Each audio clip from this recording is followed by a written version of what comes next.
চাবানি। আচ্ছা, হিন্দী চিনেমাৰ দৰে কিয় নহয় কথাবোৰ? কলেজৰ বাটত আমি দুয়ো খুন্দা খাম, হাতৰ পৰা সৰি পৰিব কিতাপ, এখন এখনকৈ মই তুলি দিম, তাৰপিছত গান, তাৰপিছত প্ৰেম, মাজে মাজে ফাইট। বাহ, কি মস্তি চালা, হিন্দী চিনেমাৰ দৰে কিয় কিয় নহয় কথাবোৰ? কিমান মেহনত কৰিছো তাইৰ পিছত, পেণ্টৰ লগত মিলাই পিন্ধিছো টি চাৰ্ট, ক্লিন শ্বেভ মুখত ঘঁহিছো ফেয়াৰ এণ্ড লাভলি, পাহৰি গৈছো অশ্লীল গালি গালাজ, মুখস্থ কৰিছো গালিবোৰ শায়েৰী, ব্লেডেৰে কাটি হাতত লিখি লৈছো H+H, তাই বেয়া পাব বুলি এৰি দিছো শিখৰ চিগাৰেট। হিন্দী চিনেমাৰ দৰে কিয় কিয় নহয় কথা? প্ৰেমৰ ৰণাংগনত আমিবোৰৰ বাবে ডাক্তৰ ইঞ্জিনিয়াৰবোৰেই প্ৰধান শত্ৰু।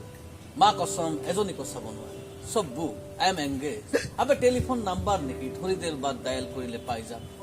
আমি নাজানো আৰ্চিছ কাৰ্ডৰ সভ্যতা, নাজানো প্ৰেমৰ বাবে কিয় লাগে পাৰ্কৰ এন্ধাৰে সুখ, নাজানো ইংৰাজী অসমীয়াৰ খিচিৰি ভাষা। সঁচা অৰ্থত আমি মস্ত গোৱা, কেৱল মদ খাব জনা ভৱিষ্যতহীন নষ্ট ল'ৰা। এই ছোৱালী, এবাৰ আমাকো ভাল পাই চাব পাৰা, হয়তো পাই যাব পৰা জীৱনৰ অন্য মজা। হাই হেল্লোৰ দুনিয়াক লাঠ মাৰা, আমি দিব পাৰো বিন্দাস পৃথিৱীৰ ঠিকনা। বেকাৰ ল'ৰা, পাৰ্চত পইচা নাথাকিলেও হৃদয় বান, কিবা জোচ উঠিলে গোটেই পাণ বজাৰখনকে দি দিম বাৰ্থডে গিফ্ট। এই ছোৱালী, এবাৰ ভাল পাই চাবানি।